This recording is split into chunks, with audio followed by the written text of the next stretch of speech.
अगदी जलद व अचूक बातम्यांसाठी पाहत रहा महामीडिया 24 सदैव तत्पर।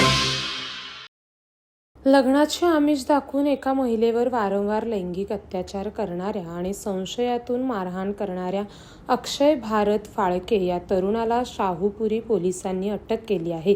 पीडित महिलेच्या तक्रारीवरून पोलिसांनी ही तत्पर कारवाई केली असून न्यायालयाने आरोपीला सोमवारपर्यंत पोलीस कोठडीत ठेवण्याचे आदेश दिले आहेत। मिळालेल्या माहितीनुसार कोल्हापुरात राहणाऱ्या अक्षय फाळके याची एका महिलासोबत ओळख झाली होती। या ओळखीचे रूपांतर घनिष्ठ संबंधामध्ये झाल्यानंतर अक्षयने त्या महिलेला लग्नाचे वचन दिले आणि तिच्यावर वारंवार अत्याचार केले। काही काळानंतर त्याने महिलेच्या चारित्र्यावर संशय घेण्यास सुरुवात केली आणि तिला अमानुष मारहाणही केली। अक्षयच्या या त्रासाला आणि फसवणुकीला कंटाळून पीडित महिलेने शेवटी शाहूपुरी पोलीस ठाणे गाठून आरोपी विरुद्ध फिर्याद दिली आहे।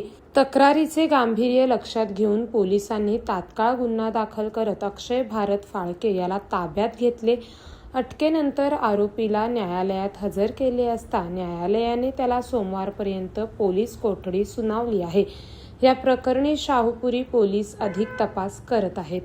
तर मग चला सबस्क्राइब करायला विसरू नका महामीडिया 24 न्यूज चॅनलला। महामीडिया 24 सदैव तत्पर।